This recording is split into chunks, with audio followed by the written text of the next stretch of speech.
광숙 씨, 제가 경솔했습니다. 지금부터 제 마음을 다시 보여드릴게요. 한동석의 말에 마광숙의 마음이 풀어지는 것 같았습니다. 제가 너무 여자 마음을 몰랐어요. 정말 죄송합니다. 마광숙은 한동석이 갑자기 이렇게 바뀌게 된 이유가 궁금했습니다. 오늘은 한동석과 마광숙의 사랑을 의외의 인물이 큐피드가 되어 이루게 해준다는 이야기를 전해드리려고 해요. 그 전에 오늘도 보러 와주셔서 감사합니다. 여러분들의 가정에 평안과 행복이 깃들기를 바라며 독수리 오형제를 부탁해 리뷰 시작하겠습니다. 늦은 밤 LX 호텔 회장 한동석은 자신의 집 현관에 들어서자마자 멈춰 섰습니다. 밝히지 않은 조명 아래서 기다리던 딸 한봄의 눈빛이 그를 향하고 있었습니다. 늘 환하게 웃던 아이가 오늘은 왠지 사뭇 진지했습니다. 그녀는 아버지를 천천히 살펴보더니 낮은 목소리로 물었습니다. 아빠 오늘 무슨 일 있었어요? 얼굴이 많이 안 좋아 보이네요. 한동석은 잠시 멈칫했습니다. 애써 감정을 누르고 싶었지만 이미 마음이 너무 흔들리고 있었습니다. 결국 그는 현관 벤치에 무겁게 주저앉으며 고개를 숙였습니다. 봄아, 내가 정말 큰 실수를 한 것 같아. 마광숙 씨한테 또 심한 말을 해버렸어. 생각 없이 화를 냈고 그리고 지금 엄청 후회 중이야. 한봄은 아버지 옆에 조심스레 걸터 앉았습니다. 그의 굳은 어깨 위에 손을 올리며 걱정스러운 눈길을 건넸습니다. 그녀는 아버지가 한없이 강인한 사람이라 생각했지만 때로는 이렇게 쉽게 상처 입는다는 사실을 새삼 깨닫게 되었습니다. 아빠, 여자 마음을 모르겠다고 말하기 전에 아빠가 먼저 자신을 돌아봐야 하는 거 아닐까요? 혹시 아빠가 자존심만 세우고 상대방에게 솔직한 마음을 숨기진 않았어요? 그 말에 한동석은 머리를 싸주며 한숨을 쉬었습니다. 과거 사업에서도 가족 관계에서도 그는 자신을 속내까지 드러내지 않는 사람으로 살아왔습니다. 회장 자리에 오르면서 존중받았지만 정작 마음을 터놓는 건 매우 서툴렀습니다. 그래, 맞아. 나 잘 몰랐어.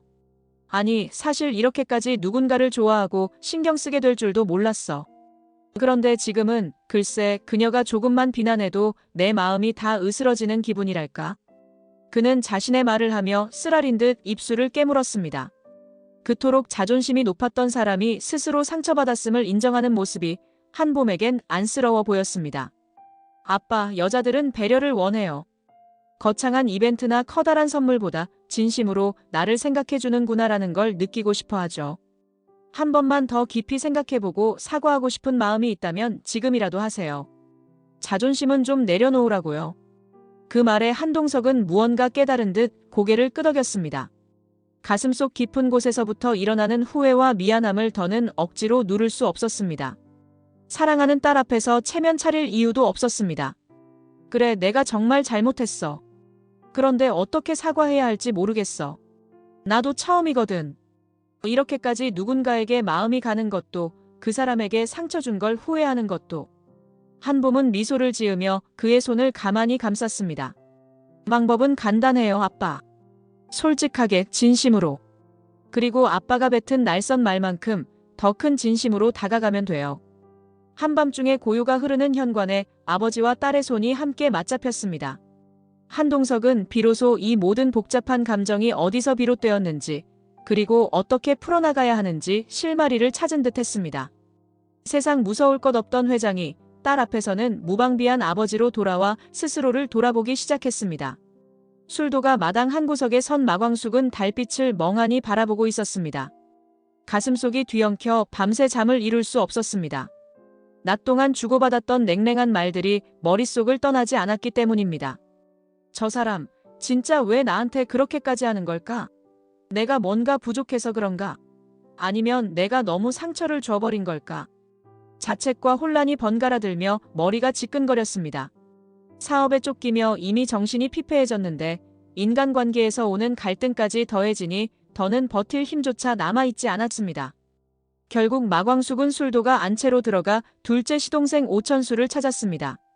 오천수는 말수가 적고 무뚝뚝해 보이지만 마음이 여리고 속이 깊은 사람이었습니다. 그를 조심스럽게 깨우자 오천수는 부스스 일어나 목소리를 낮췄습니다.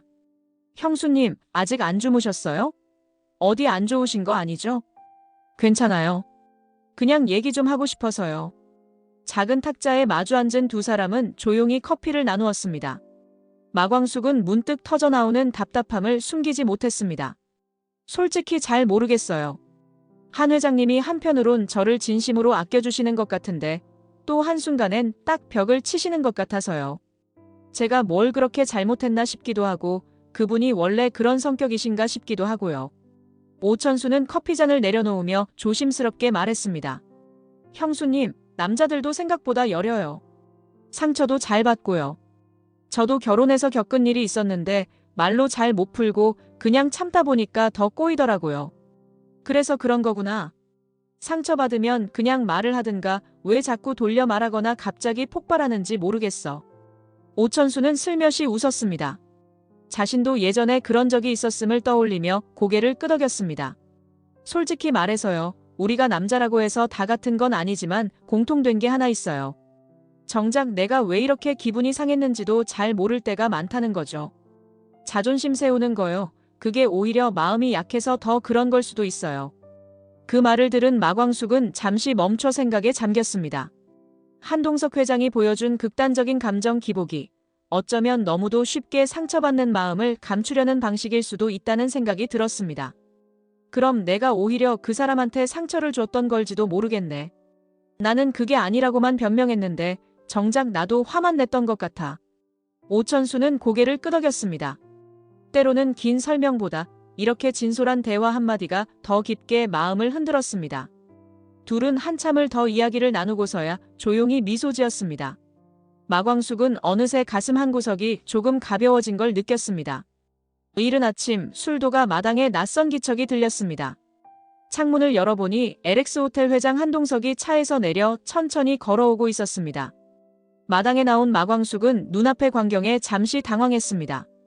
지난밤 그와 틀어진 뒤 다시 찾아올 거라고는 기대하지 않았기 때문입니다. 이른 시간에 죄송합니다. 그래도 꼭 한번 보고 가야겠다는 생각이 들어서요. 낮고 부드러운 그의 목소리에 마광숙은 조용히 그를 바라보았습니다. 순간 며칠 전의 신경전이 떠올라 마음이 복잡해졌지만 그가 이 자리에 선 건 한 봄의 조언 때문이란 걸 어렴풋이 느낄 수 있었습니다. 그는 한 손에 작은 서류 봉투를 들고 있었습니다. 마광숙은 그를 사무실 쪽으로 안내했습니다. 사무실에 들어서자 한동석은 가볍게 숨을 고른 뒤 자리에 앉았습니다. 어제 제가 했던 말 정말 죄송합니다. 그땐 자존심이 앞서서 욱하는 마음에 말을 심하게 했네요. 제가 잘못했어요. 그가 이렇게까지 또렷하게 사과할 줄은 몰랐기에 마광숙은 놀랐습니다. 한동석은 서류 봉투를 건네며 진지한 표정을 지었습니다. 여기 있는 건 제가 술도가 납품 계약을 좀 더 안정적으로 만들기 위해 준비한 자료들이에요. 근데 지금은 그보다 더 중요한 게 있죠. 그는 고개를 들어 마광숙을 바라보았습니다. 숨기지 않은 솔직한 눈빛이었습니다. 그동안 제 마음을 너무 성급하게 표현했어요. 광숙 씨한테 부담 줬던 거, 그게 제 실수였어요. 천천히라도 괜찮으니까 우리 서로 조금 시간 두고 다시 생각해보면 어때요? 마광숙은 가슴 깊은 곳이 묘하게 울리는 걸 느꼈습니다. 밤새 많은 생각을 했지만 상처가 깊어져 어떻게 다가가야 할지 몰랐던 터였습니다. 사실은요, 제가 마음을 꼭 닫고 있었던 건 회장님이 좀 무섭게 느껴졌거든요. 뭐랄까 너무 대단해 보여서.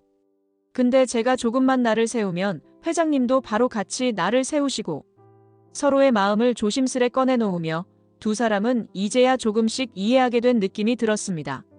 마광숙은 작게 숨을 내쉬며 말을 이었습니다. 그래요. 우리 좀 시간을 가져봐요. 서두르지 말고 단정 짓지도 말고요. 그 말에 한동석은 잔잔한 미소를 지었습니다. 긴장으로 얼어붙었던 분위기가 천천히 녹아내리는 듯 했습니다. 그는 오래 기다릴 준비가 되어 있다는 듯 조용히 말했습니다. 좋습니다. 그럼 천천히 다시 시작해봅시다. 사무실 창밖으로 아침 햇살이 한 줄기 비쳐들었습니다. 두 사람의 옅은 미소와 함께 굳게 얼었던 공기가 조금씩 부드러워지고 있었습니다. 한낮에 해가 따뜻하게 내리쬐는 가운데 독고탁은 신라주조 사무실 안에서 겉으로는 여유로운 미소를 지었습니다. 그러나 그의 심장은 불길한 예감에 계속해서 거세게 뛰고 있었습니다. 지난번 술도가를 흔들기 위해 벌였던 막걸리 조작 사건이 무참히 실패로 돌아가면서 신용도는 바닥까지 추락했습니다. 경쟁사들은 하나둘씩 등을 돌렸고 언론에서는 연일 독고탁의 이름을 의심스럽게 거론했습니다. 빌어먹을 이렇게 쉽게 끝날 줄 알았냐. 그는 담배를 비틀어 문질렀습니다. 옆방에서는 아내 장미애가 노골적으로 불만을 드러내고 있었습니다. 신라주조의 주가가 폭락하자 장미애는 분노를 숨기지 않았습니다. 내가 분명히 술도가 건드리지 말라고 했잖아요. 그 집안 사정, 저도 그냥 못 본 척 못하겠어요.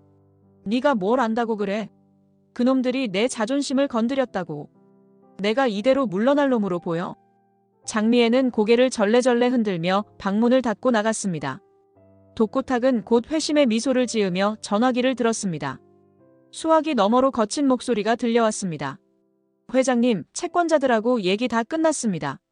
술도가 쪽에 돈 좀 흘려보내고 자금 회수 명목으로 압박 들어가는 게 어떨까요? 좋아. 놈들이 빚에 몰려서 숨도 못 쉬게 되면 그때 확 들어가는 거지. 기회 오기만 기다려. 전화를 끊은 뒤 독고탁은 입꼬리를 비틀며 비열하게 웃었습니다. 마치 스스로 절벽 끝에 내몰린 상태에서도 술도가만 무너진다면 기꺼이 자신도 함께 떨어지겠다는 사람처럼 보였습니다. 한편 채권자 대표들은 독고탁이 뿌린 돈에 이끌려 점점 술도가를 향해 압박을 강화하고 있었습니다. 일부는 법적 조치 운운하며 으름장을 놓았고 또 다른 일부는 술도가 내부 직원을 매수해 정보를 빼내려 했습니다. 모두가 독고탁의 지시에 따라 움직이는 그림자들이었습니다. 하지만 그 어두운 계획 뒤에서 장미애의 눈빛은 점점 차가워지고 있었습니다. 남편이 오래전 결혼 반대를 당한 일로 지금까지도 복수심에 이토록 집착하고 있음을 그녀는 이제야 실감했습니다. 이 사람 완전히 미쳤어. 옛날에도 이 정도는 아니었는데. 장미애가 등을 완전히 돌려버린다면 독고탁은 남은 기반마저 잃게 될 것입니다. 그러나 아직 그녀는 결정을 내리지 못하고 있었습니다. 결혼 생활에 긴 세월이 만들어낸 인연과 지금 느끼는 깊은 분노 사이에서 그녀도 복잡한 갈등에 휩싸여 있었습니다. 모른 척할 수 없는 일이 이제 점점 눈앞에 다가오고 있었습니다. 독고탁의 마지막 반격이 어떤 파장을 몰고 올지 모두가 숨죽인 채 지켜보고 있었습니다. 늦은 오후 술도가 사무실 안에는 마광숙만 남아 서류 더미를 정리하고 있었습니다. 몇 번이나 고개를 끄덕이며 깜빡 졸려 했지만 마무리해야 할 일은 여전히 산더미 같았습니다. 고요한 사무실 안에는 삐걱거리는 의자 소리만이 울려 퍼졌습니다. 그때 마광숙의 휴대전화가 짧게 진동했습니다. 문자를 확인하자 LX호텔 회장 한동석에게서 메시지가 도착해 있었습니다. 서류 정리는 끝나가나요? 너무 늦지 않게 퇴근하길 바랍니다. 그리고 무리하지 말아요. 짧은 문장이었지만 마광숙은 괜스레 마음 한구석이 따뜻해지는 것을 느꼈습니다. 예전 같았으면 이런 말조차 부담스럽다고 생각했겠지만 지금은 조금 달랐습니다. 내가 일하고 있는 걸 어떻게 알았지? 참나, 그래도 신경 써주는 건 고맙네요.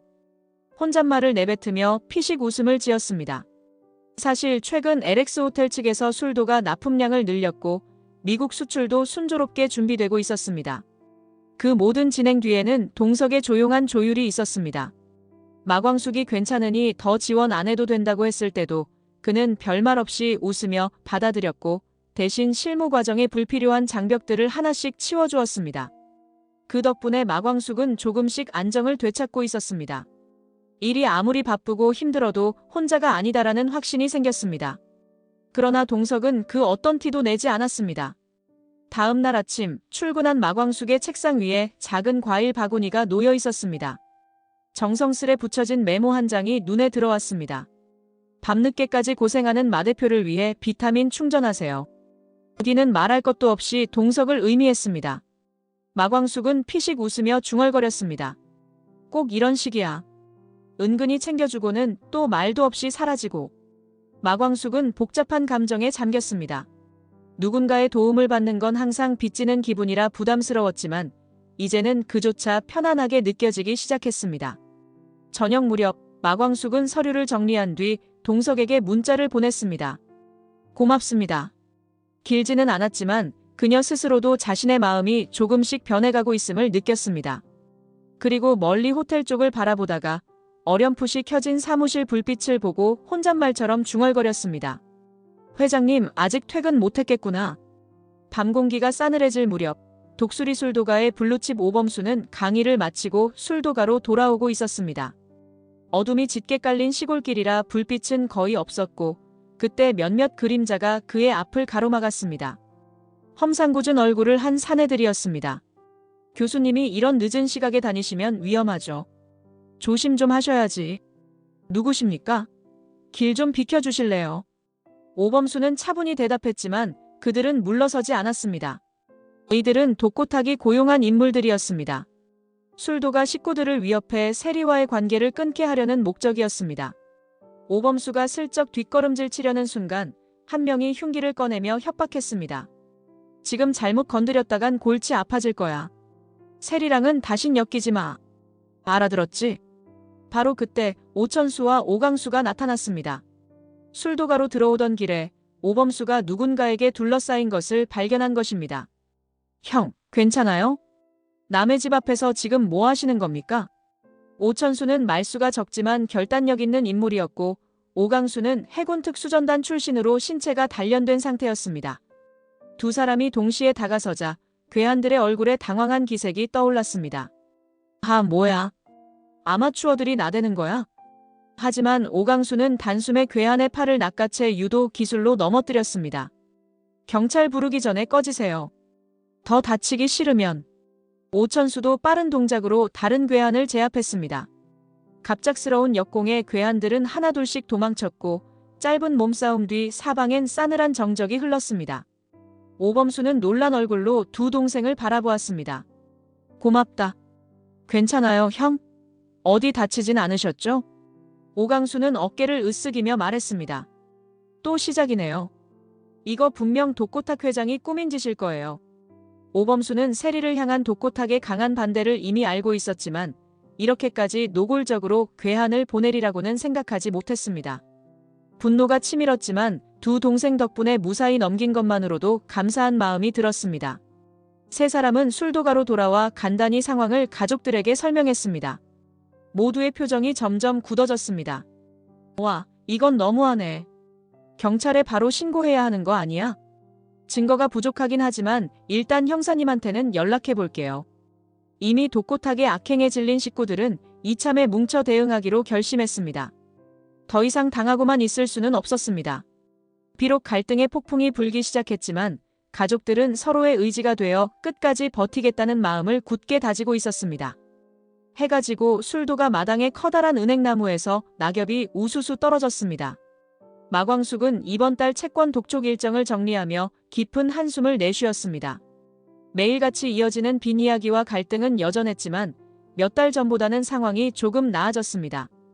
그 중심에는 한동석의 은밀한 지원과 오형제들의 분발이 있었습니다. 요즘 들어 마광숙은 자주 한동석을 떠올렸습니다. 겉으로는 아무렇지 않은 척하며 일에 집중하려 애썼지만 서류 속 그의 이름이 눈에 들어올 때면 마음이 묘하게 흔들렸습니다. 통화 한 번 할 틈도 없었지만 가끔 그는 직접 차를 몰고 술도가 문 앞까지 과일 박스를 내려두고 조용히 돌아가곤 했습니다. 저녁 무렵 광숙은 서류 정리를 멈추고 창가로 시선을 옮겼습니다. 흙빛으로 물든 하늘 아래 술도가 항아리들이 줄지어 있는 모습이 보였습니다. 예전 같으면 가족을 위해 지켜야 할 터전이라 여겼겠지만 이젠 그 풍경이 마음에 다르게 다가왔습니다. 마음속 깊은 곳에서 은근히 피어나는 감정이었습니다. 말보다 행동으로 보여주겠다고 하더니 계속 그렇게 해주시네. 얼마 전 동석이 남긴 짧은 메모가 그녀의 노트북 옆에 붙어 있었습니다. 스스로 무리하지 말고 조금은 다른 사람에게 기대도 괜찮습니다. 그 문장을 볼 때마다 마광숙은 마음 한구석이 간질거렸습니다. 누구에게도 쉽게 기대지 않으며 살아온 그녀에게는 낯설면서도 따뜻한 위로였습니다. 그런데도 이상하게 점점 더 편안해지고 있었습니다. 늦은 밤 숙소로 향하려던 찰나에 휴대전화가 울렸습니다. 한동석에게서 온 메시지였습니다. 오늘은 일찍 들어가세요. 날씨가 추워졌습니다. 단 몇 마디였지만 마광숙은 조용히 미소 지었습니다. 문득 천수가 했던 말이 떠올랐습니다. 남자도 쉽게 상처받고 사실은 여려요. 어쩌면 동석도 그동안 상처를 많이 견뎌왔을지도 모른다는 생각이 들었습니다. 저도 지금 이 마음을 어떻게 해야 할지 잘 모르겠어요. 그녀는 답장을 쓰려다 한참을 망설였습니다. 너무 들뜨면 안 되겠지 하는 마음이 있었기 때문입니다. 하지만 결국 짧게나마 진심을 담았습니다. 감사합니다. 조심히 들어가세요. 그렇게 문자를 보내고 휴대전화를 조심스레 품에 넣었습니다. 그녀의 마음 깊숙한 곳에는 이미 동석이라는 이름이 조용히 자리를 잡고 있었습니다. 마당에 우수수 떨어지는 낙엽을 바라보며 마광숙은 조용히 서 있었습니다. 이 감정이 사랑인지 단순한 고마움인지 아직 분명하지 않았습니다. 그러나 한 가지는 확실했습니다. 더 이상 그를 밀어내고 싶지 않다는 것. 그녀의 가슴에 은근한 온기가 피어나고 있었습니다. 어두운 사무실 안, 독고탁은 산더미처럼 쌓인 서류를 내던진 채 메마른 얼굴로 창밖을 바라보고 있었습니다. 한때 거칠 것 없던 그의 사업적 위세는 이제 갈피를 잃고 흔들리고 있었습니다. 주조업계에서도 금융권에서도 더는 그의 이름에 신뢰를 두지 않았습니다. 빌어먹을 다들 날 버리겠다고? 안 돼. 이대로 끝날 순 없어. 그가 모르는 사이 경찰 수사는 상당히 진척된 상태였습니다. 예전 막걸리 조작 사건의 증거들이 차곡차곡 쌓여 독고탁을 향해 조여오고 있었고 그동안 함께 일했던 측근들마저 하나둘 회사를 떠나고 있었습니다. 그날 저녁 아내 장미애가 조용히 사무실로 들어섰습니다. 이미 오래전부터 서로의 감정은 골마 있었고 이날 그녀의 표정에는 단호함이 담겨 있었습니다. 이제 그만해요. 당신이 뭘 꾸미고 다니는지 대충은 알고 있어요. 경찰 수사까지 들어갔다고 하던데 이젠 저도 감싸줄 수가 없어요. 네가 뭘 안다고 그래. 그놈들이 날 우습게 봤단 말이야. 과거의 깊은 상처가 독고탁을 이 지경으로 몰아갔다는 걸 장미애도 알고 있었습니다. 하지만 이렇게까지 복수를 감행하며 결국 자신까지 무너뜨리는 모습을 더는 지켜볼 수 없었습니다. 당신 때문에 세리도 거의 집을 뛰쳐나갔잖아요. 딸은 아버지를 두려워하고 저도 이젠 못 참겠어요. 이게 가족이에요? 세리까지 저놈들한테 뺏길 순 없다고. 장미애는 분노와 슬픔이 뒤섞인 눈빛으로 자리에서 일어났습니다. 한때 그를 진심으로 사랑했지만 지금의 독고탁은 더 이상 감쌀 수 없는 존재였습니다. 진심으로 이혼까지 생각하고 있어요. 더는 못 지켜봐요. 독고탁은 와락 장미애의 손목을 붙잡았다가 그녀가 차가운 눈으로 노려보자 금세 손을 놓았습니다. 이내 주저앉은 그는 사방이 무너지고 있음을 온몸으로 실감하고 있었습니다. 이미 검찰과 경찰은 독고탁을 향해 수사망을 좁혀오고 있었으며 산업은행 측에서도 대출금 회수를 공식 통보한 상태였습니다. 마치 거대한 파도가 몰려오기 직전의 고요처럼 사무실엔 정막만이 감돌았습니다. 그러나 독고탁의 눈빛에는 여전히 광기가 서려 있었습니다. 마지막 한 번이라도 버텨보겠다는 의지, 혹은 아무것도 남지 않은 절박함. 그는 여전히 벼랑 끝을 붙잡고 있었고 스스로를 더 깊은 어둠 속으로 밀어넣고 있었습니다. 망중하니라 했던가. 술도가에 특별한 손님이 찾아온 날 마광숙은 다시 정신없이 바쁜 시간을 보내고 있었습니다. 해외 바이어가 참석하는 미팅이었지만 갑작스러운 통역 문제와 서류 착오가 겹치면서 회의실은 일순간 혼란에 빠졌습니다. 마광숙은 진땀을 흘리며 서류를 뒤적였습니다. 그때 회의실 문이 열리는 소리가 들렸고 고개를 든 그녀 앞에 한동석이 들어섰습니다. 그는 차분하게 영어로 인사를 건넸습니다. 젠털르민, 더 미선더스탠딩 심즈 투 비 리잘브드 나우. 그의 능숙한 태도에 회의실 분위기는 금세 부드러워졌습니다. 바이어들은 차분히 서류를 받아들고 환한 표정으로 고개를 끄덕였습니다. 미팅이 끝난 후에도 마광숙은 멍한 표정으로 앉아 있었습니다.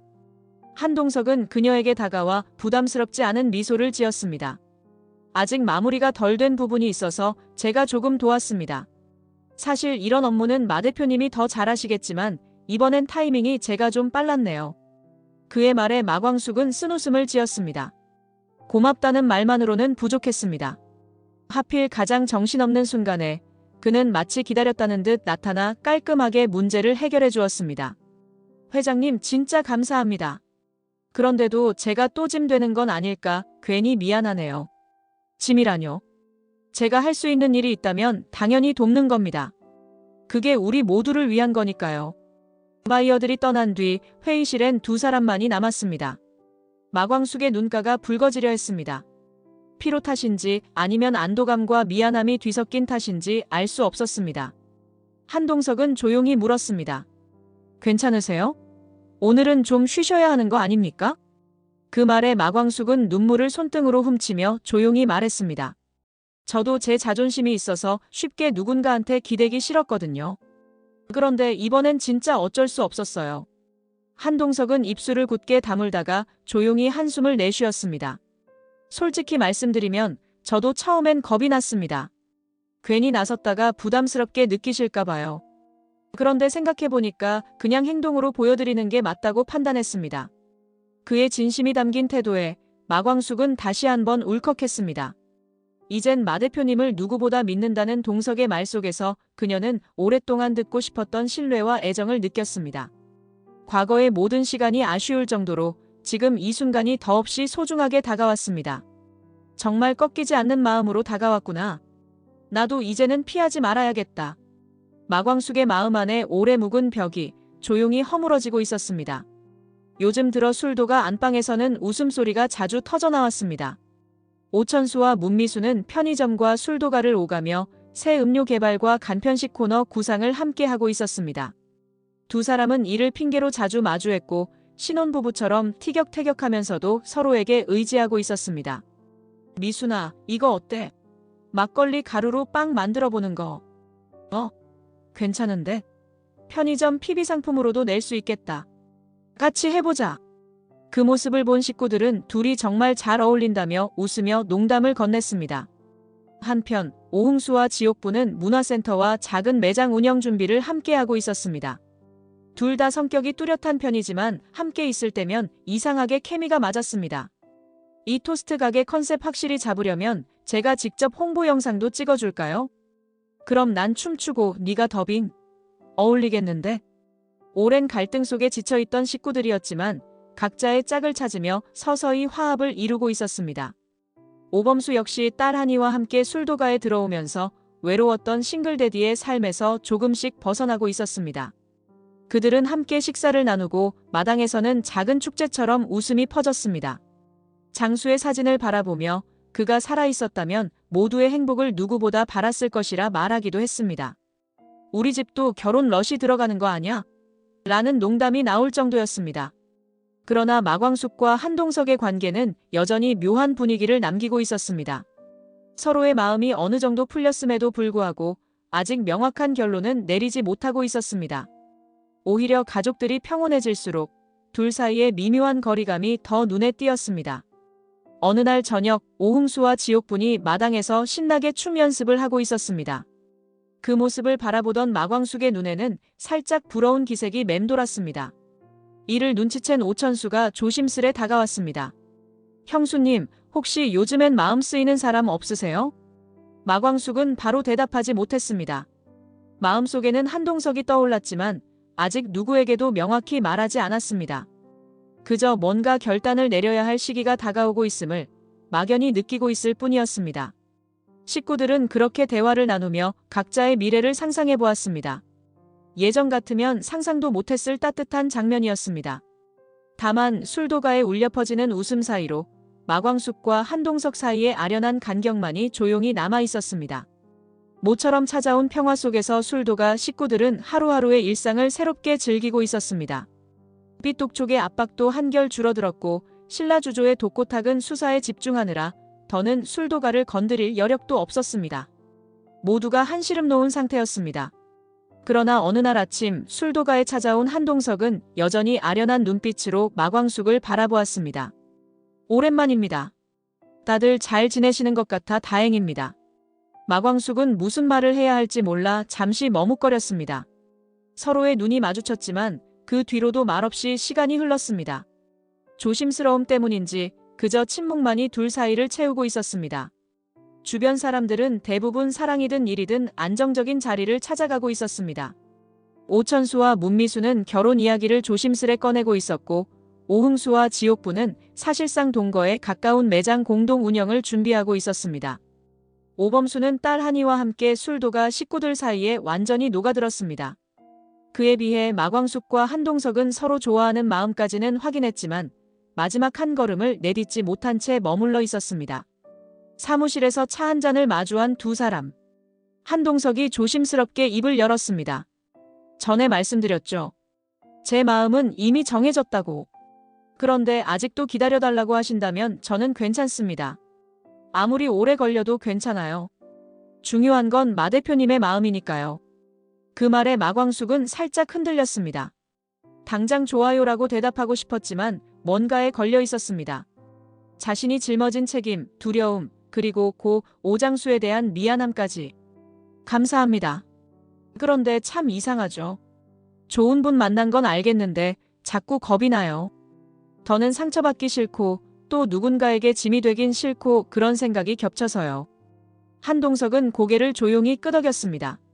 그녀의 마음을 이해하지 못하는 건 아니었습니다. 사실 저도 처음입니다. 이렇게 오래 한 사람만 기다리고 싶은 마음이 든 건요. 그래서 저는 이미 다 내려놨습니다. 체면도 자존심도 그냥 마 대표님이 편하신 선택을 하실 때까지 옆에서 조용히 있을 겁니다. 그 말에 마광숙의 눈시울이 뜨거워졌습니다. 이 사람, 왜 이렇게까지 나를 이해하려 할까? 마음속에서 울컥하는 감정이 올라왔습니다. 한동석은 그저 아프게 웃었습니다. 그녀가 자꾸 미안해하고 부담스러워하는 걸 알기에 자신 역시 아프고 답답했습니다. 시간은 충분합니다. 제가 기다리면 되니까요. 짧은 대화가 끝난 뒤 다시금 흐르는 침묵. 그러나 그 침묵 속에는 오히려 말보다 더 짙은 감정이 담겨 있었습니다. 둘은 마음으로는 이미 서로를 안고 있었지만 아직은 현실에서 조심스럽게 거리를 유지하고 있는 모습이었습니다. 고즈넉한 술도가 마당에 앉아 낙엽을 줍던 마광숙은 문득 지난 시간들을 떠올렸습니다. 빛 독촉에 시달리며 채권자들을 달래고 주변 사람들에게 미안함을 느끼던 순간들이 어제 일처럼 생생했습니다. 하지만 이제 큰 위기들은 대부분 정리되어 가고 있었습니다. 오 형제는 각자 삶의 동력을 찾았고 채권자 문제도 마무리 단계에 접어들었습니다. 그렇다면 내 행복은 뭔데? 생각은 자연스럽게 한동석을 향했습니다. 몇 달째 곁에서 보여준 그의 배려와 헌신은 마치 묵묵히 지켜주는 든든한 버팀목 같았습니다. 처음엔 과분한 인연이라 생각하며 스스로 거리를 두었지만 과연 그게 전부였을까요? 어쩌면 내가 더 겁이 많았던 걸지도 몰라. 상처받을까봐 누군가에게 의지하는 게 두려워서. 혼잣말을 내뱉으며 술도가 안채로 들어가던 마광숙은 그곳에서 둘째 시동생 오천수와 마주쳤습니다. 그는 결혼 준비가 한창인 듯 환한 얼굴로 서류 봉투를 들고 있었습니다. 형수님, 저 오늘 미순 씨 댁에 인사드리러 가요. 여기까지 온 건 형수님 덕분이에요. 광숙은 따뜻한 미소를 지으며 진심으로 축하했습니다. 천수 씨, 잘 됐어요. 제가 보기에도 미순 씨는 정말 괜찮은 분이에요. 천수는 쑥스러운 듯 고개를 극적이며 웃었습니다. 네, 고맙습니다. 저희도 이런 날이 오네요. 형수님도 너무 혼자서만 힘들어하지 마세요. 형수님 곁엔 정말 좋은 분이 기다리고 계시잖아요. 그 말에 마광숙의 가슴이 순간 뜨겁게 달아올랐습니다. 머릿속에 자연스럽게 떠오르는 사람, 바로 한동석이었습니다. 그동안 빚지기 싫다, 부담 주기 싫다며 모든 걸 혼자 감당해왔지만 그럴수록 외로움만 깊어졌다는 걸 이제야 깨달았습니다. 그리고 그 외로움을 스스로 택했던 것이라는 사실도. 한 번 받은 상처가 두려워서, 또다시 기대는 게 무서워서 가능성 자체를 닫아버리려 했던 건 아닐까요? 하루하루가 바쁘게 흘러갔지만 동석이 보여준 진심은 쉽게 외면할 수 없었습니다. 이미 오래전부터 그가 자신의 마음 깊숙한 곳에 들어와 있었다는 것도. 그런데도 광숙은 계속해서 나보다 힘들어질 사람이라며 스스로 밀어냈습니다. 나는 누구를 위해 도망친 걸까? 장수 오빠한테도 내가 다시 사랑을 시작한다고 죄책감 가질 필요는 없잖아. 오빠도 분명히 나를 응원해줬을 거야. 그제야 광숙은 자신에게 시간을 달라 했던 동석에게 선뜻 답하지 못했던 것이 미안하게 느껴졌습니다. 그리고 서서히 확신이 생기기 시작했습니다. 이제는 정말 자신의 진심을 보여줘야 할 때라는 것을. 맑은 아침 햇살이 술도가 마당을 환히 비추는 시간, 한동석은 미팅을 앞두고 잠시 술도가에 들렀습니다. 평소처럼 차분하게 물류창고와 항아리들을 둘러본 뒤 작업자들에게 몇 가지 상황을 묻고 나서 사무실로 향하고 있었습니다. 그때 마당을 가로지르려는 순간 뒤에서 목소리가 들렸습니다. 회장님, 잠깐만요. 고개를 돌린 한동석 앞에는 숨이 찬 듯 가슴을 들썩이며 다가오는 마광숙이 있었습니다. 그녀의 눈빛에는 결심이 담겨 있었습니다. 이른 아침부터 무슨 일입니까? 마광숙은 한순간 망설이다 꿀꺽 침을 삼켰습니다. 마음속에 오래 묻어둔 말을 꺼내려 하니 온몸이 떨렸지만 더는 늦추고 싶지 않았습니다. 이제야 확신이 생겼어요. 더는 피하지 않기로 했습니다.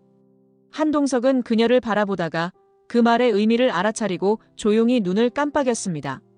처음엔 회장님이 너무 멋지고 대단한 분 같아서 제가 감당 못할 것 같다는 생각만 했어요. 그래서 자꾸 밀어내고 근데 이제 알았어요. 제가 너무 겁이 많았다는 걸요. 만약 부담스럽지 않으시다면 이제 회장님께 갈게요. 말이 끝나기 무섭게 마광숙의 눈에 눈물이 맺혔습니다. 얽혀있던 감정들이 한꺼번에 쏟아지려는 순간 한동석은 말없이 그녀를 꼭 안았습니다. 과분하긴요. 제가 이 순간을 얼마나 기다렸는데요. 감사합니다, 정말. 두 사람은 서로의 체온을 확인하며 한참을 떨어지지 않았습니다. 마광숙의 어깨가 조용히 떨리고 있었고 한동석의 두 팔은 단단하게 그녀를 감싸고 있었습니다. 멀리서 오천수, 오강수, 그리고 공장장 고자동이 이 장면을 지켜보다가 조용히 미소 지었습니다. 아침 햇살 아래 두 사람의 주위에는 은은하고 따스한 빛이 감도는 듯 했습니다. 저 아직도 잘 믿기지가 않아요. 진짜 이래도 되는 걸까요? 괜찮습니다. 저는 이미 다 준비돼 있습니다. 어떤 일이든 함께하면 다 이겨낼 수 있습니다. 이제부터 우리 둘이 함께 가면 됩니다. 마광숙은 눈물을 닦고 고개를 들었습니다. 한동석의 얼굴에는 기쁨이 가득 담겨 있었습니다. 두 사람은 주변 시선도 잊은 채 그간 쌓여있던 감정을 나누었습니다. 오래도록 닫혀있던 마광숙의 마음이 드디어 열렸고 묵묵히 기다려온 한동석의 진심은 마침내 결실을 맺었습니다. 고마워요. 그리고 사랑합니다. 그 짧고 단단한 고백에 한동석은 미소와 함께 조용히 대답했습니다. 저야말로 사랑합니다. 오래 기다렸습니다. 술도가 항아리 사이로 스며드는 아침 햇살이 더더욱 찬란하게 퍼졌습니다. 두 사람의 새로운 이야기가 이제 막 시작되고 있었습니다. 이번 영상 재미있으셨으면 구독과 좋아요 부탁드립니다. 구독은 저에게 큰 응원이 됩니다. 오늘도 시청해주셔서 감사합니다.